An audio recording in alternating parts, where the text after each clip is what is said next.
High Telugu ప్రజలరా, ఉగ్రదాడులతో అయోధ్యలో high alert. Rama మందిరాన్ని పేల్చివేస్తామని జైషే మహ్మద్ ఉగ్రవాద సంస్థ బెదిరించడంతో శుక్రవారం అయోధ్యలో హైఅలర్ట్ ప్రకటించారు. రామాలయం వద్ద నిఘా ముమ్మరం చేశారు. మహర్షి వాల్మీకి విమానాశ్రయం సహా కీలక ప్రదేశాల భద్రత కోసం ప్రత్యేక జాగ్రత్తలు తీసుకుంటున్నారు.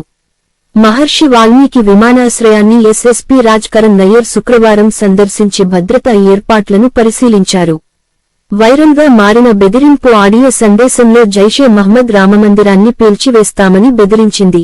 దీనిని ప్రతిస్పందనగా భద్రత, నిఘా చర్యలు పటిష్టం చేశారు. ముందు జాగ్రత్త చర్యగా రామమందిరం, దాని ప్రక్కనే ఉన్న అప్రోచ్ రోడ్లు, ఇతర ప్రధాన సంస్థల చుట్టూ భద్రతను పెంచారు.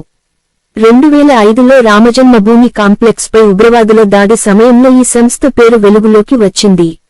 రామజన్మభూమిపై జైషే మహ్మద్ నిరంతరం విషం చిమ్ముతూనే ఉంది.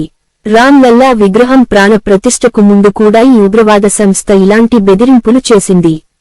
రామ మందిరాన్ని నిర్మించినప్పటి నుంచి కేంద్ర ప్రభుత్వం దాని భద్రతకు సంబంధించి కొత్త ఏర్పాట్ల కోసం నిరంతరం కసరత్తు చేస్తోంది.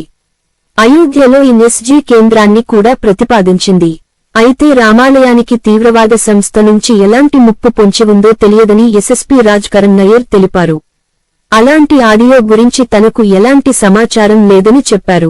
అయోధ్య ధామ్ వద్ద ఇప్పటికే కట్టుదిట్టమైన భద్రత ఏర్పాటు చేసినట్లు ఎస్ఎస్పీ నయ్యర్ మీడియాకు తెలిపారు.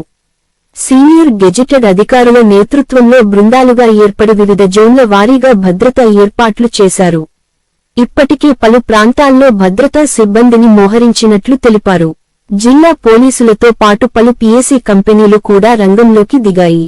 ముఖ్యమైన ప్రదేశాల్లో భద్రతా ఏర్పాట్లను 24 గంటలు పర్యవేక్షిస్తున్నారు. సీసీ కెమెరాల ద్వారా ఆ ప్రాంతమంతా పర్యవేక్షిస్తున్నారు. ఏదైనా రియల్ టైం ఇన్పుట్లను వెంటనే కంట్రోల్ రూమ్ నుండి గ్రౌండ్లోని సిబ్బందికి సమాచారం అందుతుంది. అదే సమయంలో రామజన్మభూమి కాంప్లెక్స్లో మోహరించిన అధికారులు, భద్రతా సిబ్బందిని హై అలర్ట్ చేశారు. Please subscribe our channel.